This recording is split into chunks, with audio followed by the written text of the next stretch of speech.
కాంగ్రెస్ ప్రభుత్వం అనుసరిస్తున్న తప్పుడు విధానాలు, అస్తవ్యస్త నిర్ణయాలు హైదరాబాద్ రియల్ ఎస్టేట్ రంగాన్ని భారీగా దెబ్బతీశాయని బీఆర్ఎస్ వర్కింగ్ ప్రెసిడెంట్ కేటీఆర్ చేసిన వ్యాఖ్యలు ఇప్పుడు హాట్ టాపిక్ గా మారాయి. రియల్ ఎస్టేట్ పెట్టుబడులు విశ్వాసం కోల్పోవడం అనేది రాష్ట్ర భవిష్యత్తుకు తీరని దెబ్బ అవుతుందని కేటీఆర్ ఆందోళన వ్యక్తం చేస్తున్నారు.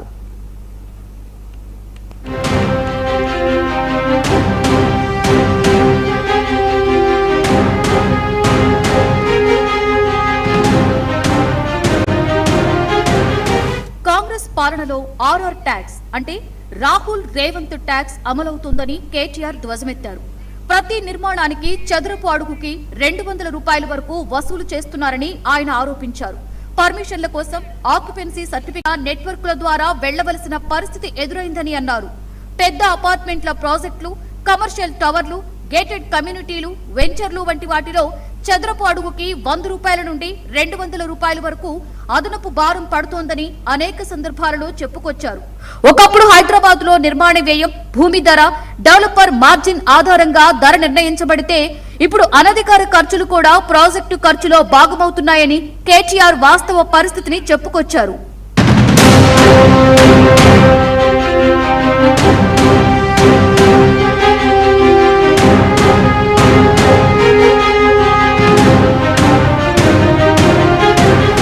బీఆర్ఎస్ పాలనలో అమలయ్యే టీఎస్ బీపాస్ ద్వారా అనుమతులు వేగంగా వచ్చేవని, ఇప్పుడు హెచ్ఎండిఏ, జీహెచ్ఎంసీ, రెరా ఇతర విభాగాల మధ్య సమన్వయం తగ్గిపోయిందని ఆయన ఆరోపించారు. దీనివల్ల డెవలపర్ ఒక ప్రాజెక్టు ప్రారంభించాలి అంటే గతంలో కంటే ఎక్కువ సమయం పడుతుంది అన్నారు. సమయం పెరిగిన కొద్దీ ఫైనాన్స్ ఖర్చులు, వడ్డీ భారం, నిర్మాణ వ్యయం పెరుగుతాయి. ఆ అదనపు భారం మళ్లీ కొనుగోలుదారుడికే బదిలీ అవుతుంది. ఒక ప్రాజెక్టు 6 నెలలు ఆలస్యమైతే 100 కోట్ల పెట్టుబడులు నిలిచిపోతాయి. ఇది మార్కెట్లో కొత్త పెట్టుబడులను తగ్గించాయి. కొనుగోలుదారుల్లో కూడా అనిశ్చితి పెరిగింది అని కేటీఆర్ వ్యాఖ్యానించారు.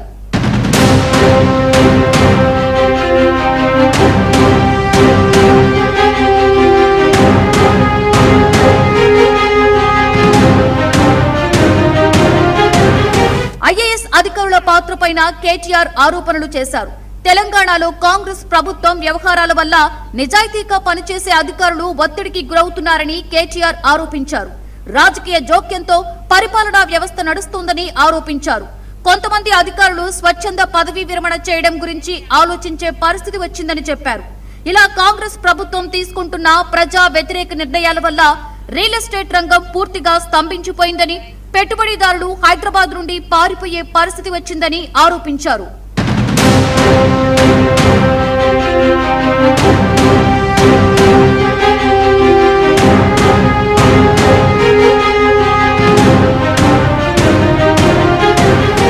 Musi river front project, HYDRAA కూల్చివేతలను రియల్ ఎస్టేట్ దందాల కోసం, రాజకీయ కక్షల కోసం వాడుకుంటున్నారని కేటీఆర్ విమర్శించారు. తెలంగాణను ఏటీఎంగా మార్చారని, తెలంగాణ ఆదాయాన్ని ఢిల్లీ నాయకత్వానికి మళ్లిస్తున్నారని, ఇదంతా ఆర్ఆర్ ట్యాక్స్ గా కేటీఆర్ వ్యంగ్యంగా వ్యాఖ్యానించారు. రాష్ట్రంలో సేకరించే డబ్బు అభివృద్ధికి కాకుండా రాజకీయ అవసరాలకు ఉపయోగపడుతుందని ఆరోపించారు.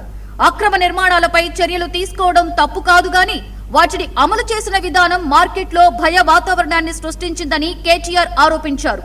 ఒక ప్రాంతంలో కూల్చివేత జరిగితే పక్కనే ఉన్న చట్టబద్ధ ప్రాజెక్టుల కొనుగోలుదారులు కూడా ఆందోళన చెందుతున్నారని ఆయన అభిప్రాయపడ్డారు.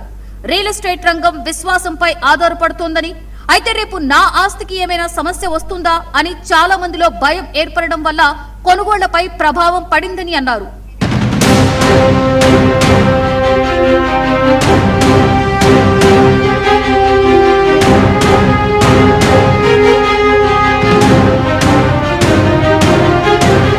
హైదరాబాద్ లో కొంతమంది రియల్ ఎస్టేట్ బ్రోకర్లు ముందుగానే టీడీఆర్ హక్కులను తక్కువ ధరలకి కొనుగోలు చేశారని, తర్వాత ఎఫ్సీఐ పరిమితులు లేదా ఇతర నియంత్రణల ద్వారా వాటి విలువను కృత్రిమంగా పెంచే ప్రయత్నం జరిగిందని కేటీఆర్ ఆరోపించారు. దీనిని రియల్ ఎస్టేట్ ఇన్సైడర్ ట్రేడింగ్ తో ఆయన పోల్చారు.